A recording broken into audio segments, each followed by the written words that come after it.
Now, this is before Lou got big and, you know, a little goofy. Talk about early Lou Albano for me. Well, if you saw Lou Albano when he was young in the business, Right. he was a good-looking athlete. You know, he had played football, you know, in Alabama University on Bear Bryant. Bear Bryant's team? Yeah.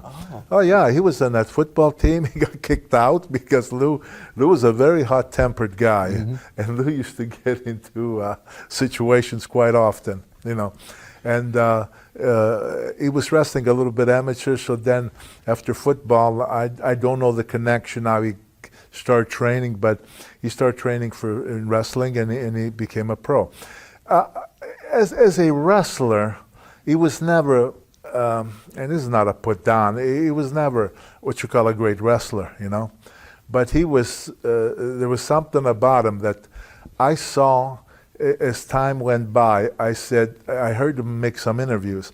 I said, this guy shouldn't be wrestling so much. He should become a manager because he's got the gift like unbelievable. And there were certain wrestlers that they couldn't promote themselves when they had to do an interview to talk about the upcoming match.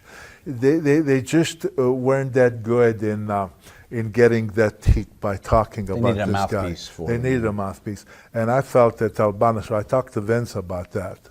And Vince says, well, if you really believe that, he says, let's give it a shot. Back then, later on, he would go on to be the wild party guy in the locker room with a bottle of vodka in his hand. Wow. Was he taking it more seriously back at this time, 64? Was he not the wild party guy with the bottle of vodka in his hand? You mean before he became a manager? Before he became a manager, yeah. As far as I knew, but I never, again, you know, I was never around these guys that much after the matches, wherever they went. But in the locker room? No, in the locker room, absolutely not. No. I think that they came about when he wasn't a wrestler anymore, that he felt he didn't have to worry about being in the greatest shape and all that. And, you know, he gained a lot of weight and all that kind of stuff.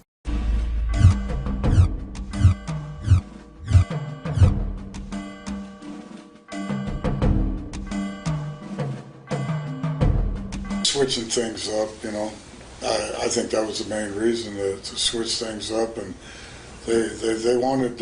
I think they were going in a direction. They knew what they were going to do before they do it. I'll say one thing about McMahon and Patterson and everybody that sat up there in that office in Titan Towers all those years.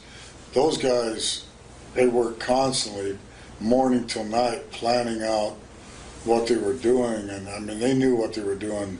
6 months to a year down where WCW didn't know what they were doing that day when they went to do TV.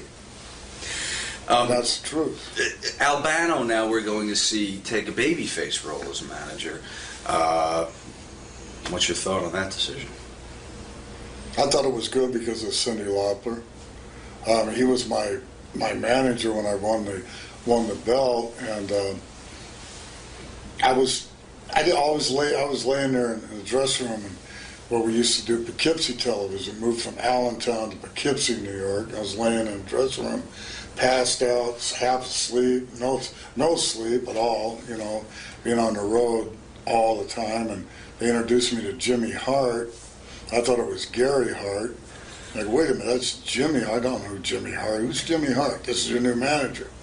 What happened to Captain Lou? So I was kind of like, that caught me by surprise, but I knew with the Cyndi Lauper gig and everything that he would have to be a babyface. So, what, you know, we lost Lou, of course, in the last 6 months or so. What's your best Lou story as a tribute to him? If we could share a laugh, everyone's got a laugh. Well, we used to do. I'm going from the period between '79 and '84 when we always did the Allentown and Hamburg TVs. The night after the Allentown TV, the first TV, we always met at a restaurant way out in the middle of the country. I only knew about it because Grand Wizard would take me there, and it was just, not all the guys were there. There'd be Vince McMahon Sr., there'd be Gorilla Monsoon, Arnold Skolin, all the office guys, Freddie Blassie, the managers. think the only other wrestler besides myself was Sergeant Slaughter was in there. And every once in a while, give and take, a different wrestler would show up. But I made these dinners every 3 weeks. And Captain Lou, by the end of the dinner, would be so drunk and so hammered, and he'd be rolling out those jokes and firing them out left and right. And he had everybody rolling, but I mean, these jokes were below the belt, so to speak. Like, he would say things like, well, wait, we're going to be really in trouble if anything happens to the old man here, and this kid takes over, we're all going to be in trouble. We're all going to lose our jobs. Well, sure enough. And it wasn't, he wasn't just after Vince Jr., but he attacked everybody except me, because I'm a new kid on the block, but he attacked everybody. And it was finally Vince Sr. would get to where he would get mad at him. All right, you know, and then finally we'd break up. But it happened every 3 weeks like clockwork. Captain Lou was when he quit drinking, he wasn't funny anymore. And when he lost all that weight, I guess because he had the bad ticker, but man, he was just hilarious. It was the funniest stuff. Too bad we didn't have a camera going on that stuff, because it was classical. The stories we always hear, were they true? A fistful of vodka at the Garden every 4 weeks? Yeah. Backstage. Yeah. I'm talking this Yeah. era, 83. Yeah. Yeah, Vince Jr. got tired of that act real quick after Vince Sr. was out of the picture, Oh, yeah. right? Well, Senior got tired of it, but he loved these guys, and he's just excused it. He'd get mad a little bit. But when Junior took over, he's really not Junior. He's True. That is true. But he is his son, and Vincent K. We'll call him. Vincent Yeah. Kennedy. He was kind of tired of that crap.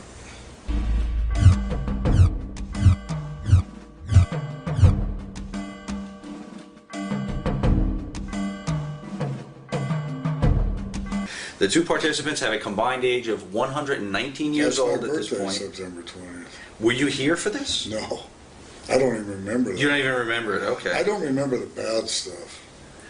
I couldn't imagine what this was like.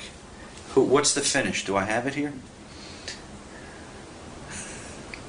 A disqualification finish. Okay. I bet you Tied him up to the cage and he just walked out. Tied who? Who tied who? Big Albano tied Lassie to the cage like vote And left? and then just walked out of the door. That's so Lou Albano, isn't it? It's like you take two turtles and put them on their back and put them in the ring. They could probably have a better match.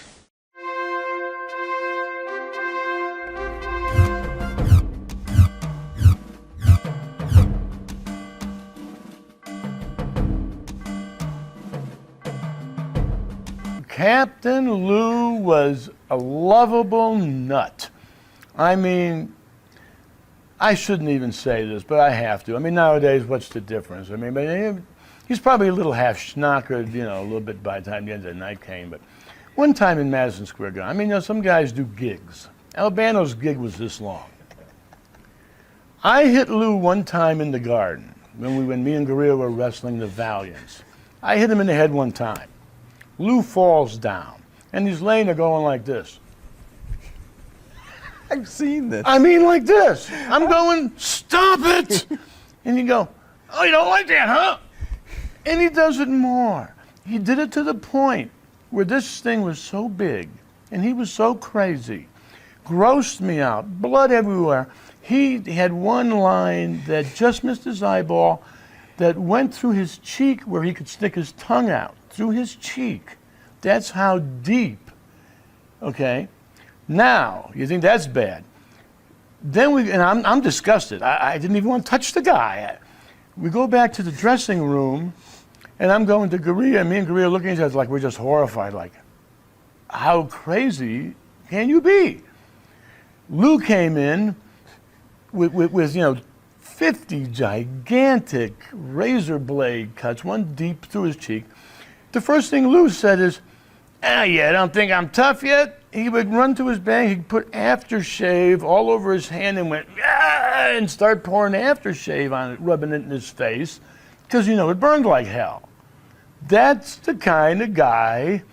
That's the kind of guy you were dealing with. I mean, God, Albano and Altamore, who would drive Albano to do things, would hold promoters out the window by their ankles until they got a better payday. Those stories I've heard. Yeah, I mean, it was a different world and a different breed of men. So if we perhaps heard a story or two in our past here that Albano would often be seen, not be seen without a fistful of vodka at the Garden on any given night, that was probably true. Yes? The funny bit was you never saw it. But I mean, and he wasn't like a drunk or a big drinker, but he's probably sipping, and by the time the night got, he wasn't feeling much pain, the captain, and then afterwards. Always a thorn in the side of Vince Sr. and Jr. Oh my God! I'll tell you another quick story. I mean, every time we'd film a TV show in Allentown, the McMahons, we would go to this restaurant that would stay open late.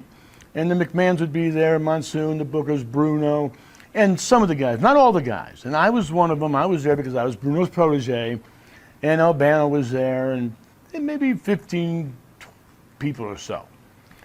And Albano was one of them, Freddie Blassie, and Lou would be smashed.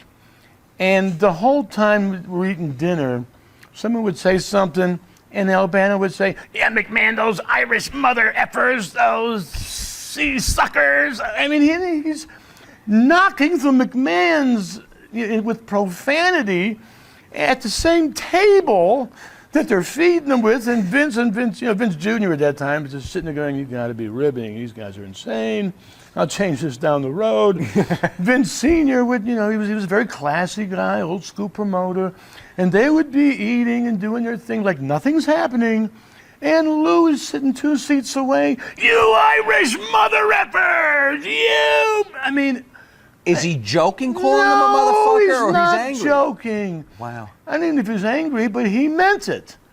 And it was like a cartoon. I look over, and Bruno's like, has his head down, and I'm looking over at the other guy, and they're just shaking their heads, and the McMahons are pretending like nothing's happening. It was ridiculous. When you talk about faces and whatnot, you have to address Lou Albano, who was the manager, of course, of the Moondogs and many tag team champions. What was it like to share a locker room with Lou? Wow, what an experience. I mean, he was like fantastic. I mean, I'm getting paid for this. I mean, you're staying in that dressing room and... It's like a show. You get a show backstage. Oh, yeah. I mean, it's, you have in the same room, Lou Albano, Freddie Blassie, and, these guys. I mean, it's fantastic. It's like a vaudeville, and Lou, I mean, what a guy, what a character, and also a guy with a big heart, I mean, in the ring, he wanted you to get over in the worst way. He would be, you'd ask him, something, and say, yeah, Rick, sure, and he would do more, to get you over. I mean, he had a big heart. I mean, a really nice person. And what a constant pain in the ass for Vince Jr. in later years. But what about for Vince Sr. at this time? Vince Sr. clearly loved Lou because he was one of those guys, I think, we hear, that told Vince Jr., you got to keep him around forever for me. So he must have loved him. Oh, yeah, for sure. Because, Lou was, he liked the vodka, I mean, and of course he started, and as the television, we used to do these TV days, and at the beginning, okay, and then by the end, by the third taping, by the third taping, Lou's going crazy, and you look at Senior looking at him, it's like a dad looking at his kid, and going, he's going, oh my God, what is he now? And I remember I had just came in, so I didn't know these guys much, So one of the TV tapings, we're there, I'm lacing in my boots, and all of a sudden Freddie Blassie comes in, and he went to his Lou's stuff. So he said, "Hey kid, don't say a word, So he opens Lou's bag, and he takes one of his vodka bottle, 40 proof, and he emptied it, and he put 100 proof in there. So now Lou comes in and he's drinking 100 proof, but he's not realizing it. So by the time the third tape is there, he's just crazy. He's all over the place. And I remember that night, a senior had to suspend him for a day, and say, oh, look, you got to get your stuff together. And he, not aware that Freddie Blassie did, and me, I couldn't say a word. I'm the new guy in town. I'm not going to. So that was funny. And but, that was Lou, it was just, but at the same time also, it was part of his character, because you looked at his face, you look at that, what he would do, and I remember when he do his interview, he'd act like he spoke French, like, and he would pull it off somehow, Did he get any correct words correct? Or not one, nothing. Nothing, but it sounded like French, so we used to have a big laugh at that, He could have won croissant, fleur de lis. Just go for the easy stuff.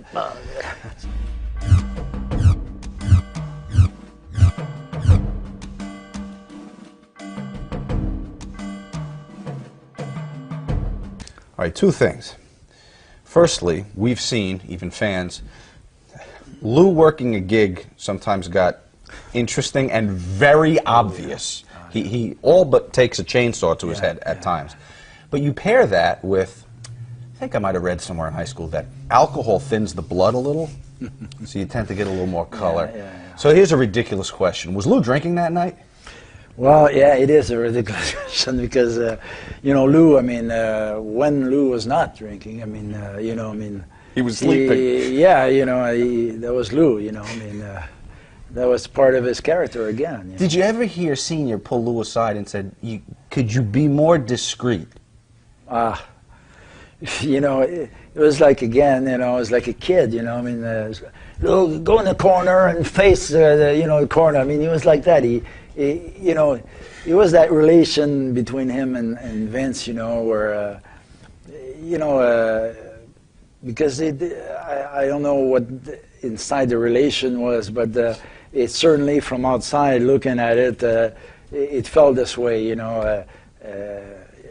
Senior knew that Lou didn't mean any harm, and he knew that if he asked Lou, whatever he asked Lou, Lou would jump off a building for him, he was, Lou loved it here. He loved the territory. He loved, the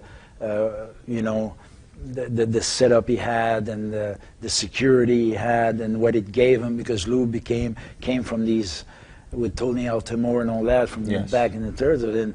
And now all of a sudden he's got this secure revenue, years after years after years, being a, because it was a big thing. These guys were managers, you had Freddie Blassie, Lou, Ernie, the Wizard, and and these guys stayed, and years after years. So back then it was unheard of. You go from a territory to another territory, and you couldn't settle yourself. You have to move your kids, your family, your wife. You have to move everybody from one place to the other. But the managers would stay. That's a good point. Yeah, so they had it made, compared to the boys. It was great. They could.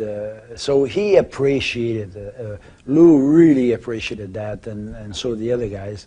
So, but he was just Lou, But again, that's part of his character. He was colorful.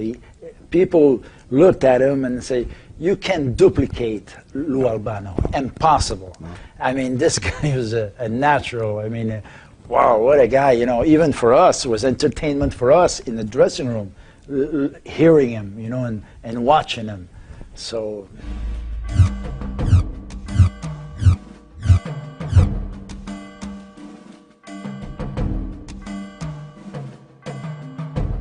Must have been a high-flying match. Oh, yes. A lot of top rope a lot of spots. flying head scissors and bad gloves. Yes. Seriously, though, you talked about the respect for one's body that you needed to have with each other. Getting in the ring with someone who's been drinking was probably either a big no-no or you just wouldn't take any chances with somebody.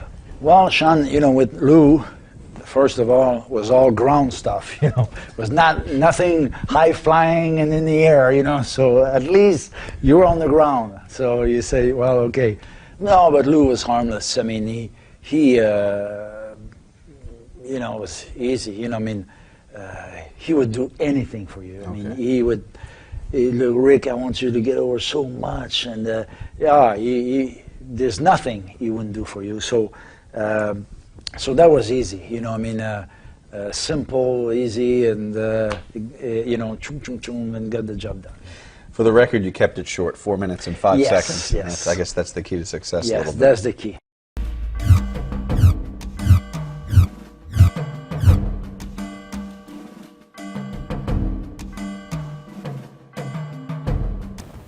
Lou was maybe known to walk around with a large bottle of a clear liquid in the locker room before going to the ring, and was always, from what we hear, a constant source of strained patience for Vince Jr. Was he as much of a handful as we hear? Well, yeah. Yeah, you see, when Senior was alive, Senior said to Captain, he said, as long as you're alive, you'll have a job here. Well, Lou carried that on with Junior. And then, I've done worse than all of them put together, so I'm not throwing no stones at all. But, Cap would, you're in the garden and it's been 3 weeks, you've been mowing your lawn, and you start talking the talk, hey, no, fuck you, hey, fuck you too. And it just, it got old, and there was a lot of different additives back in those days. And, when you're, no matter what you say, I don't care how long you've been around. When I'm about time to work, leave me alone. I don't need to hear anybody. I want to go away and do what I do. And he invades that. That makes it a problem. With other workers, too, you mean? Lou would just cross that boundary? Yeah, because like you and I would be going friends. You go, hey, did you see that broad? Yeah, you see that? I was doing the Hollywood squares with him. Holy cow. So we're both sharing the same square because we're such big stars. And so the moment goes to commercials, and he doesn't know the mics are hot. He looks at me and goes, oh, look at the bazoomas on that one. Well, I'll get up now and leave. No, I'll go. I love Consistent with their perception of what a wrestler would say anyway. Though, yeah, so it's okay. which is exactly what I was trying not to do.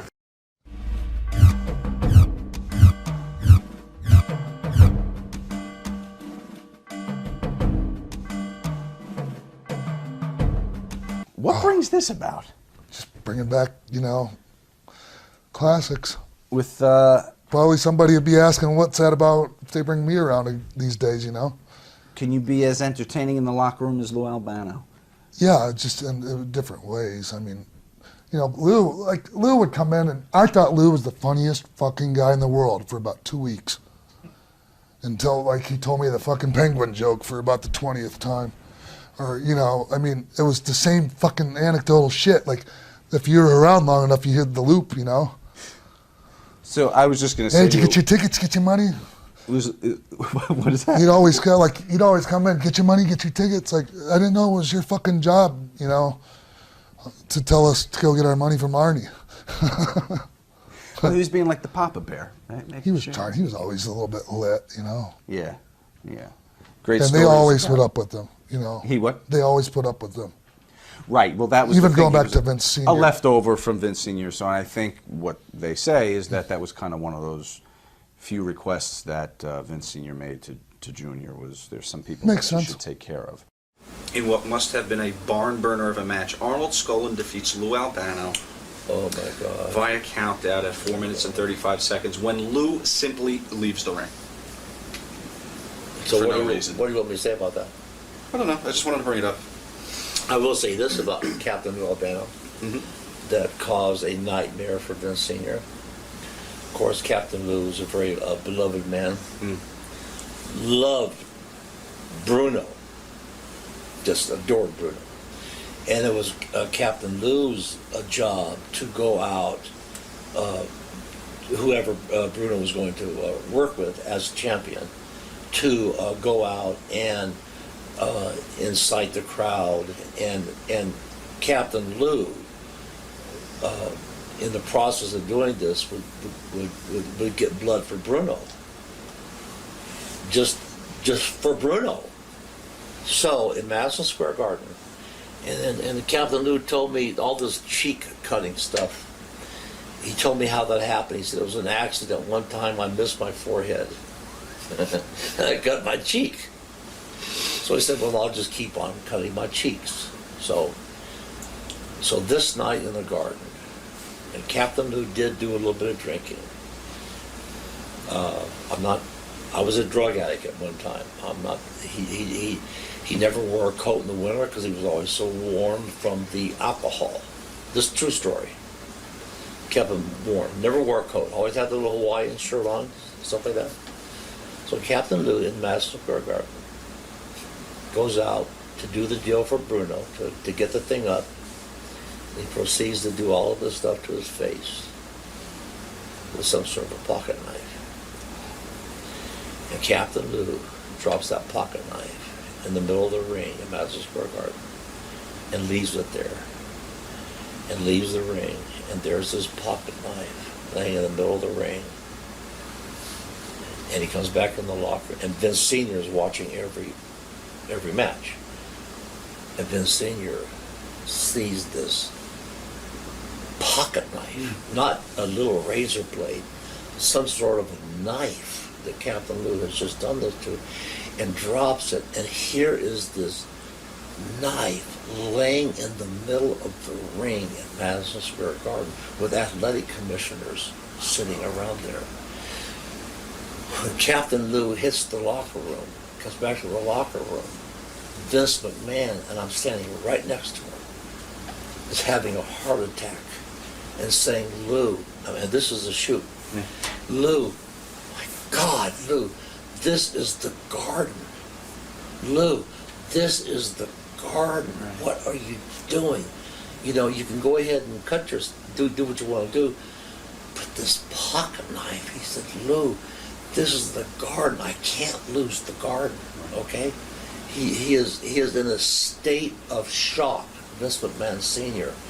And of course, Lou Albano is out there somewhere and bleeding profusely and very intoxicated. And he just said, well, I dropped it, and I'm sorry about that. And there lies in the ring until the referee goes over and gets a pocket knife.